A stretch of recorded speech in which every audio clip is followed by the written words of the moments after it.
শুভ্র তুলার আলতো প্রকাশ, যেন ক্ষুদ্র ক্ষুদ্র মেঘ আনমনে আটকে আছে বৃক্ষবৃন্তে। পোশাক শিল্পের প্রধান কাঁচামাল তুলা ব্যবহারে বাংলাদেশ বিশ্বে দ্বিতীয় হলেও উৎপাদনে হতাশা কাটেনি আজও। মাত্র ২ লাখ বেল তুলা যোগান দিতে হিমশিম খেতে হচ্ছে, যেখানে চাহিদা ৮০ লাখ বেলেরও বেশি। বাদবাকি আমদানিতে খরচ পড়ে বছরে প্রায় ৪৫,০০০ কোটি টাকা। এই সীমাবদ্ধতায় দীর্ঘ ৫৩ বছর আটকে আছে তুলা উন্নয়ন বোর্ড। গেল ৫ বছরেও ছুঁতে পারেনি উৎপাদনের লক্ষ্যমাত্রা, যদিও নানা প্রতিবন্ধকতার কথা জানায় তুলা উন্নয়ন বোর্ড। তবে সম্প্রতি ২০৪০ সালের মধ্যে মোট চাহিদার ২০ ভাগ তুলা দেশেই উৎপাদনের পরিকল্পনা নিয়েছে তুলা উন্নয়ন বোর্ড। সেক্ষেত্রে মাত্র ১৫ বছরে প্রায় ১৫ লাখ বেল তুলার উৎপাদন বাড়াতে চাষ সম্প্রসারণে নানা উদ্যোগের কথা জানালেন কর্মকর্তারা। টোটাল ঢাকা জোনের এবার গড় ফলন হবে ১৫ মণ। সেই ১৫ মণে আমরা যে তোলাটা পাবো সেটা কিন্তু আমাদের একটা প্রতিবাদ্য বিষয় আছে। ২ বিঘা তোলা চাষে লাখ টাকা করে আসে। আমরা সেই প্রতিবাদ্যটা নিয়ে ঢাকা জোন এগিয়ে যাচ্ছি। তো চরাঞ্চল আছে বাংলাদেশে অনেক, এখানে অনেক সময় অনেক পতিত জমি পড়ে আছে।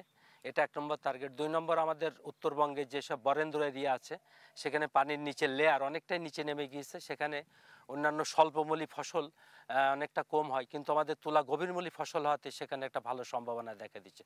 ৩ নম্বর, আমরা পাহাড়ে আগে পাহাড়ি তোলা ছিল, এখন আমরা সমভূমি তোলা প্রচলন করেছি।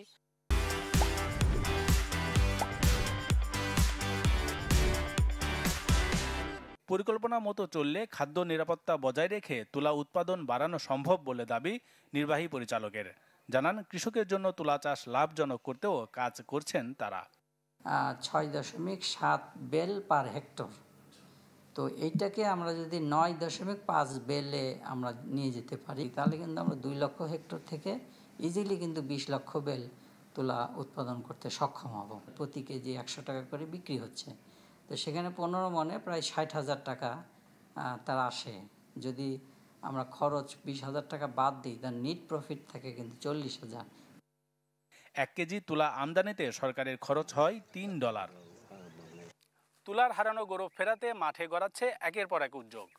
তবে তুলা উন্নয়ন বোর্ডের ৫০ বছর পেরিয়ে গেলেও এখনও মেলেনি কাঙ্ক্ষিত সাফল্য।